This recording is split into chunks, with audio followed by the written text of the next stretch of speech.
যে জনসমর্থন জনপ্লাবন বাংলার ৩৪১টা ব্লক ৩৩৪৩টা গ্রাম পঞ্চায়েত জুড়ে উঠেছিল, সেখানে আপনারাও যে ভূমিকা পালন করেছেন আমি আপনাদের নতমস্তকে কৃতজ্ঞতা প্রণাম জানাচ্ছি।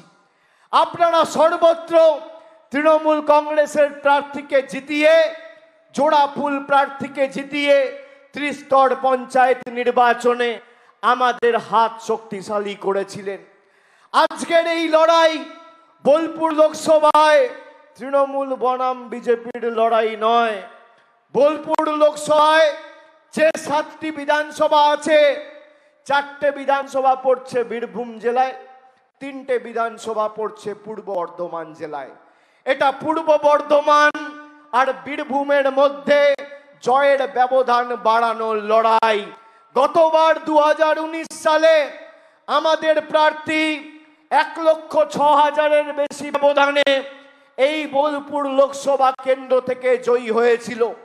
ব্যবধান দ্বিগুণ হবে এই নিয়ে আমার কোনো সন্দেহ নেই, কিন্তু আমি আপনাদের বলবো যে গত 2019-এর নির্বাচনে আউসগ্রাম, কেতুগ্রাম আর মঙ্গলকোট মিলিয়ে জয়ের ব্যবধান ছিল 70,000-এর বেশি।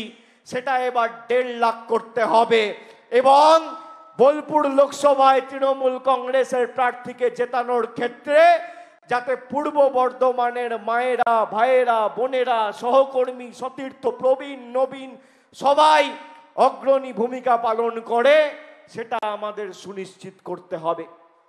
আমরা বিজেপিকে বাংলা বিরোধী বলছি।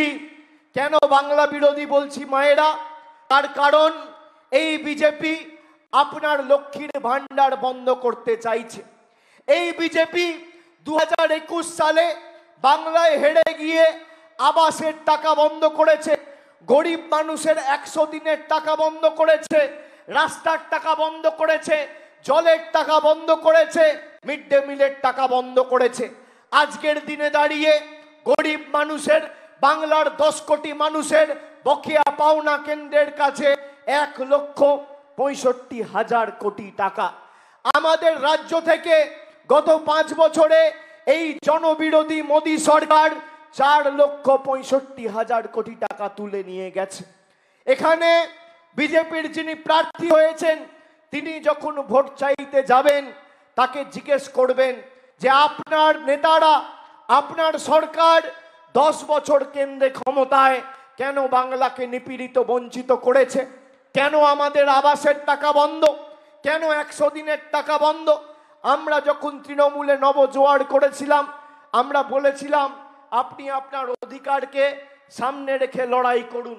আমরা এই লড়াইয়ে শেষ রক্তবিন্দু পর্যন্ত আপনার সাথে আছি এবং আগামীও থাকব।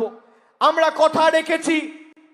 আমরা দিল্লির বুকে আমাদের যারা বিধায়কেরা এখানে আছে সবাই, সাংসদ সহ, জেলা পরিষদের সভাধিপতি, পঞ্চায়েতের সভাপতি সহ সবাই দিল্লিতে 3 দিন অবস্থান, বিক্ষোভ, ধর্নায় বসেছিলাম।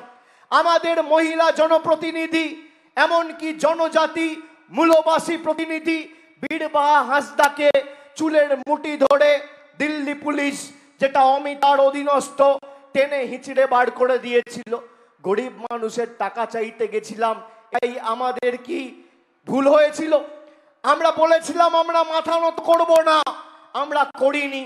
আজকে বর্ধমান জেলায় এত মানুষ প্রায় 3 বছর ধরে যাকে বিজেপির সরকার বঞ্চিত করে রেখেছিল, এই পূর্ব বর্ধমান জেলায় 2,64,276 জনকে মমতা বন্দ্যোপাধ্যায়ের সরকার, তৃণমূলের সরকার, আমাদের সরকার গত ফেব্রুয়ারি মাসে 100 দিনের বকেয়া পাওনা সরাসরি তার ব্যাংকে পৌঁছে দিয়েছে। এই পূর্ব বর্ধমান জেলায় লক্ষ্মীর ভান্ডার, মায়েরা শুনুন, 12,44,252 জন মায়েদের, দিদিদের, বৌদিদের, বোনেদের আমাদের সরকার প্রতি বছর 1,803 কোটি টাকা খরচা করে লক্ষ্মীর ভান্ডার দিচ্ছে মাসের শুরুতে।